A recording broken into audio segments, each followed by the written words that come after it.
y'all, Dana Michelle. Welcome to another day, another vlog. I am on my way to HEB. It's 8:04 a.m. I've been up since about 6. I'm on my way to HEB to pick up a few things because yesterday Cammie was admitted to the hospital in Austin. Cammie done stressed herself into a sickle cell crisis, y'all. So this makes her second hospital admission since being a student at UT in Austin. She had about a 2-week admission early first semester, and then here we are, second semester, and she's back in the hospital.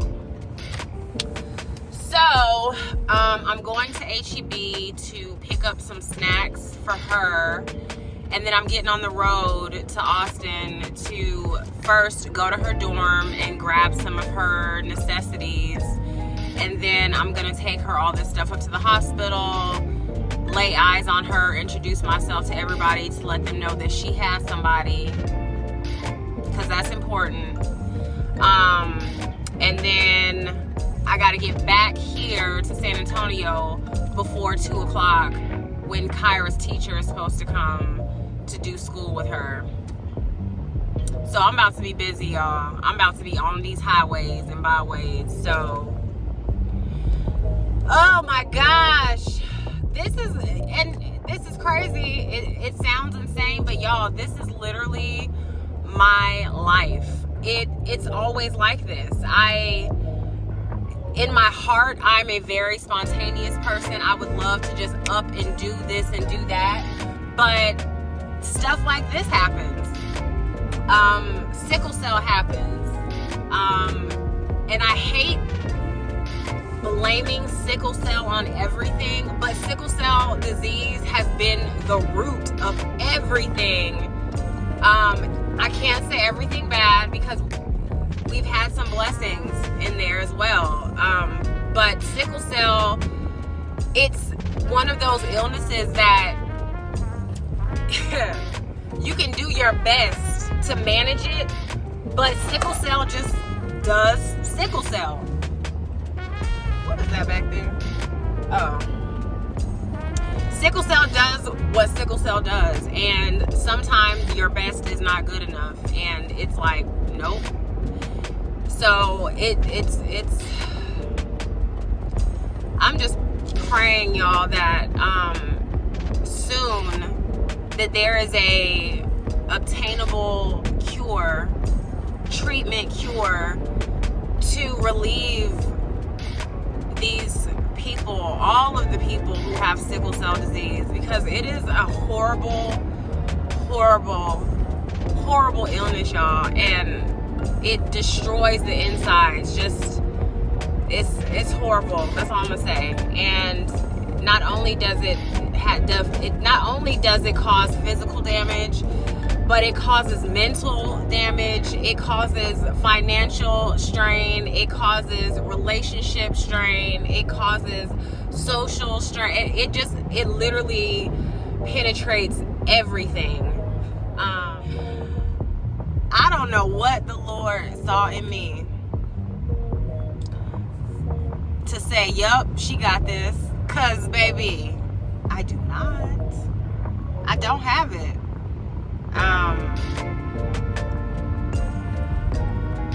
All I know to do is to be there for my babies, because I don't know if I feel guilt, but my kids have sickle cell disease because I have the trait and my ex-husband has the trait. And if it wasn't for that simple fact, they would not have this horrible disease. And so there is absolutely no way that I'm ever going to let them walk through this alone. Now, there's some parts as they grow and get older that, they are going to have to walk alone, but I'm always going to be there if I'm needed. Like, I don't care how old I am. I don't care how old they are, because they wouldn't be in this predicament if it wasn't for me. And their dad sure as heck don't do nothing about it. He doesn't help out. He doesn't provide any sort of support. He probably doesn't even know Cammie's in the hospital, to be honest with y'all. And at this point, I don't feel like I owe it to him to tell him. You know what I'm saying? I don't.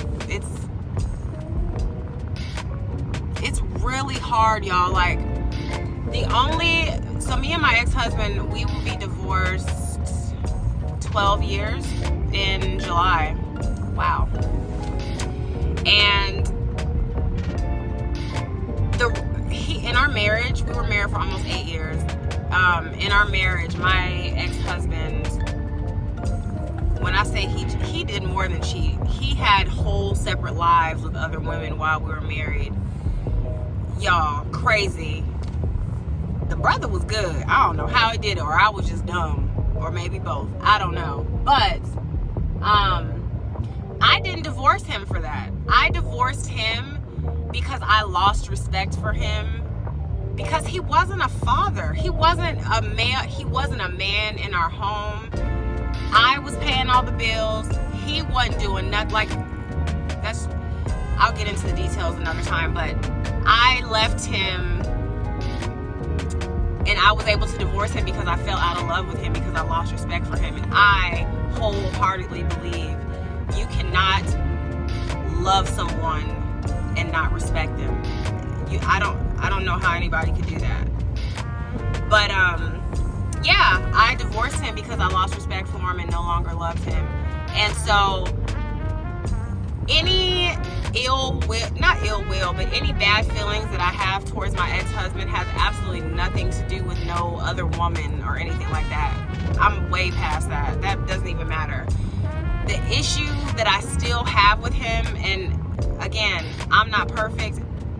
I've healed in some areas and I'm still healing and growing in others, is that still to this day, it is beyond me how you can have 2 children. And honestly, he has 5 kids, 3 daughters.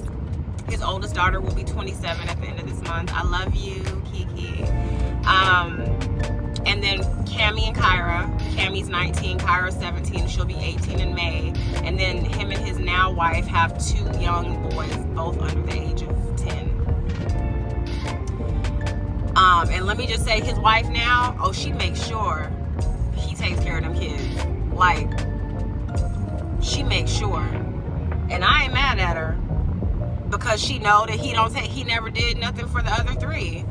But I don't understand how you can have children and he doesn't have a relationship with his kids. Like, even my Cammie said the other day to me, she said something, and she was just like, if I didn't call daddy, I wouldn't hear from him.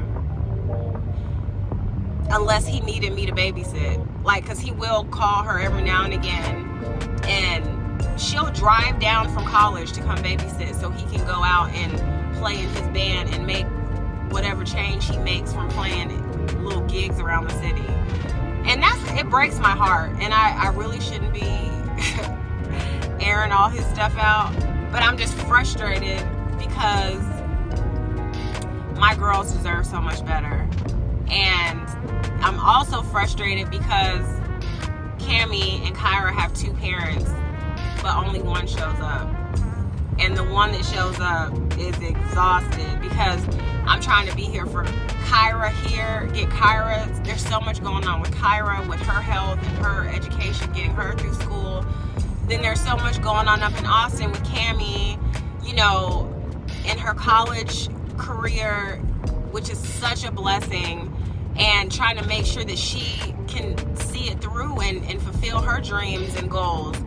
And then I'm going back and forth at the same time trying to keep myself sane, and I have goals and aspirations and things that I'm trying to do, like make more than $40,000 a year.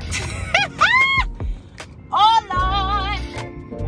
But anyway, y'all, I don't know how I got on this rant. I'm about to get in here to HEB because it is 8:16 and I really need to be on the road by like 9:30. So yeah, I will probably catch up with y'all when we get on the road. Okay.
a little warmer.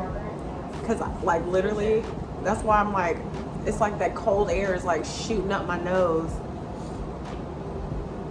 Thank you. I don't know how she's. It's horrible. And she's laying up in here like she's just.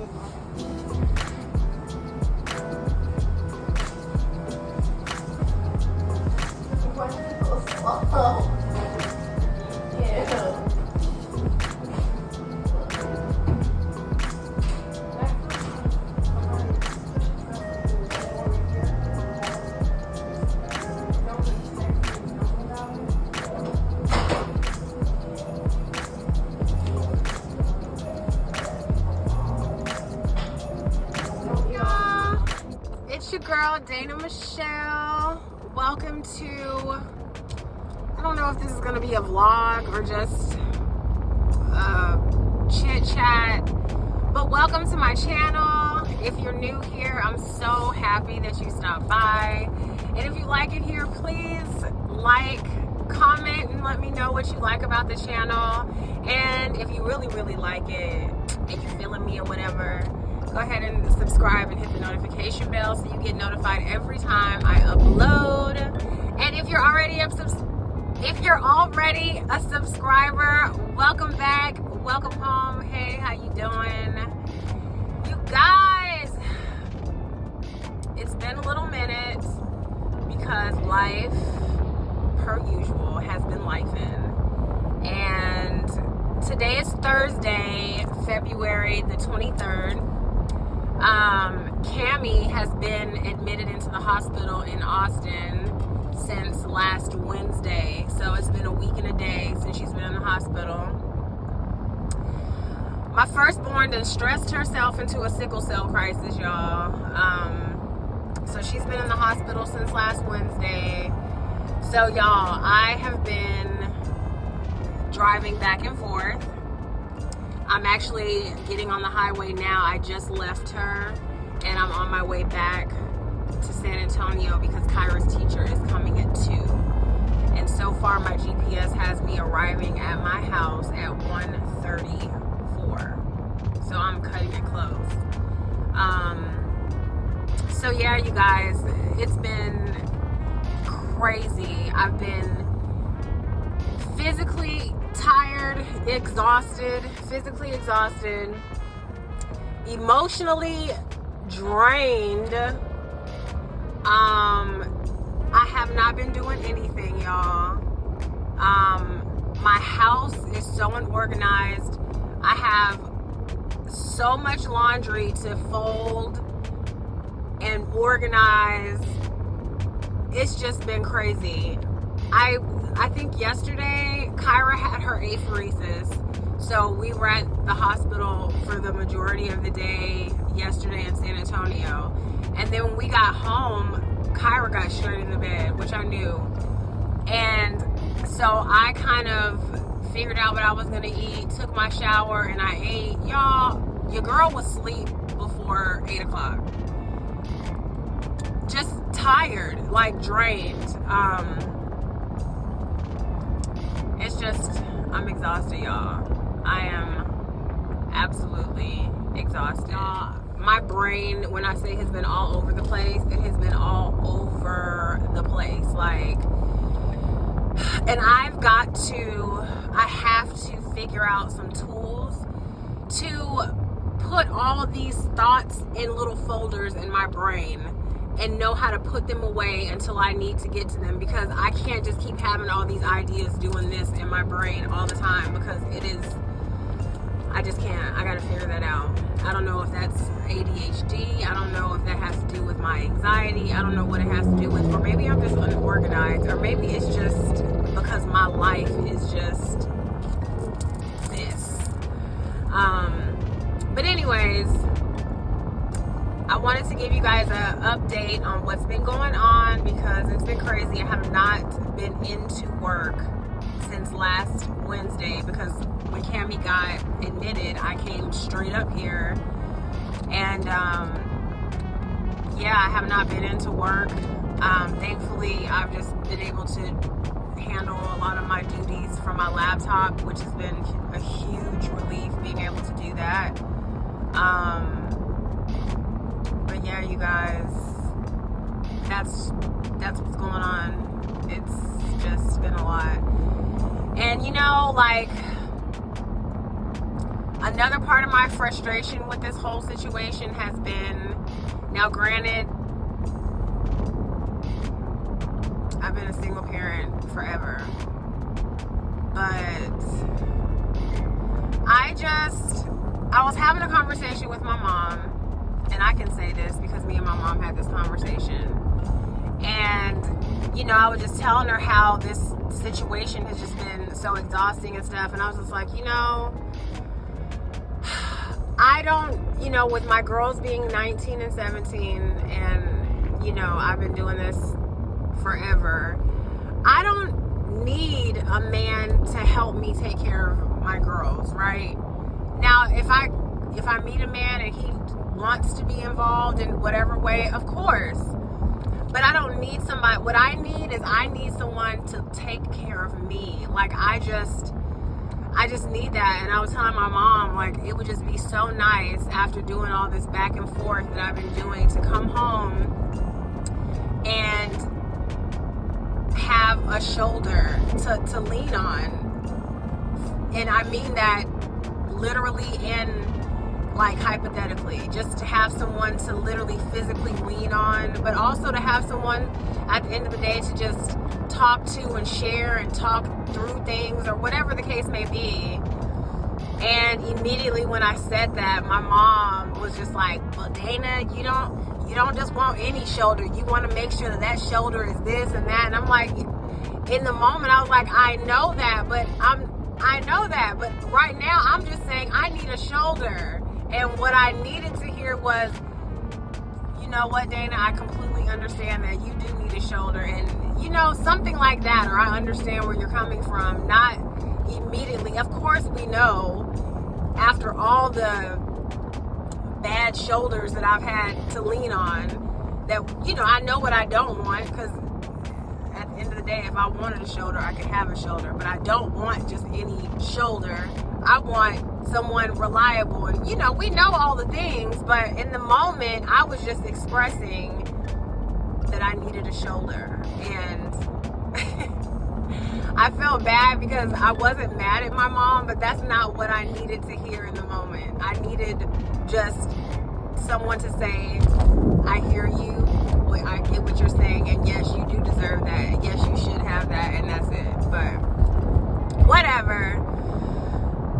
That's why sometimes, like, when I deal with things, I just don't know who to talk to about things, because I'm grateful for the fact that my parents have been married for 43 years, but then at the same time, when I want to talk to my mom about the woes or the highs and the lows of being a single woman or being a single mother, it's kind of hard for her to relate and really have a response, because my mom has never been a single parent, and my mom has probably don't even remember what it's like to be single, because she's been married for 43 years.